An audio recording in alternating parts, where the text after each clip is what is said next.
ஜனவரி 30 இன்றைய புனிதர் புனிதர் ஹியாசிந்தா மாரிஸ்கோட்டி. பிறப்பு மார்ச் 16, 1585. விக்னநெல்லோ, விட்டெர்போ, திருத்தந்தையர் மாநிலம்.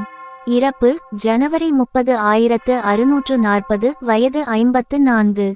விட்டெர்போ, திருத்தந்தையர் மாநிலம். நினைவு திருநாள் ஜனவரி 30. புனிதர் ஹியாசிந்தா மாரிஸ்கோட்டி புனிதர் பிரான்சிஸின் 3ஆம் நிலை சபையைச் சேர்ந்த அருக்கன்னியும் ஒரு இத்தாலிய மறைப்பணியாளரும் ஆவார். இப்புனிதர் தமது ஆழ்ந்த வல்லமையுள்ள ஆன்ம பணிகளுக்காக கத்தோலிக்க திருச்சபையால் குறிப்பிடப்படுபவர் ஆவார். ஹியாசிந்தாவின் திருமுழுக்கு பெயர் கிளேரிஸ் ஆகும். இவரது தந்தை அந்நாளைய கோமகன் ஆவார். அவரது பெயர் மார்க்கண்டோனியோ ஆகும்.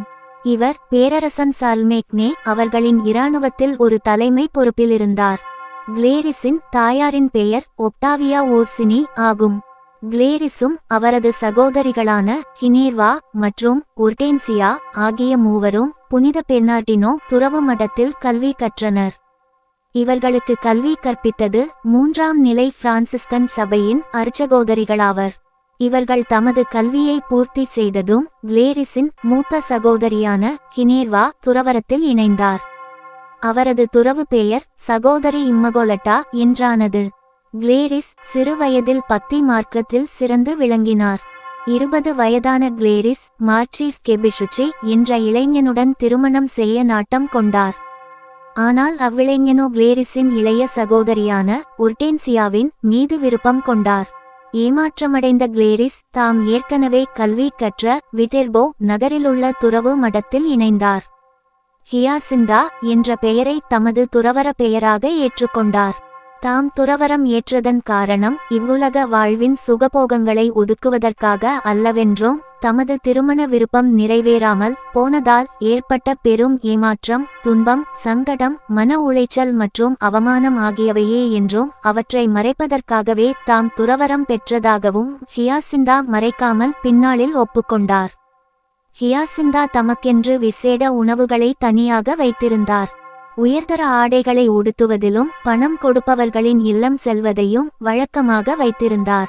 சுமார் 10 வருட காலம் இவ்விதமாக வாழ்ந்த ஹியாசிந்தா தாம் எடுத்திருந்த பிரமாணங்களுக்கெதிராக வாழ்ந்திருந்தார். ஆனால் இவர் தமது சமய விசுவாசத்திலும் அன்றாட துறவர நடவடிக்கைகளிலும் அன்னை கன்னி மரியாள் மீது கொண்ட அளவற்ற பக்தியிலும் குறைவோ மாசோ படாது பார்த்து கொண்டார். ஒருமுறை ஹியாசிந்தா மோசமாக நோய்வாய்ப்பட்டிருந்தபோது துறவு மடத்தில் பாவமன்னிப்பு வழங்கும் மதக்குருவானவர் ஹியாசிந்தாவுக்கு நற்கருணை அளிக்க அவரது அறைக்கு வந்தபோது அங்கேயிருந்த ஆடம்பர பொருட்களை கண்டு அதிர்ந்து போனார்.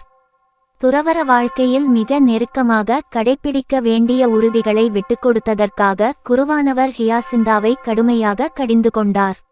இச்சம்பவத்தின் பின்னர் ஹியாசிந்தா தம்மை முழுமையாக மாற்றிக்கொண்டார். ஆடம்பர பொருட்களையும் ஆடைகளையும் விட்டுவிட்டார்.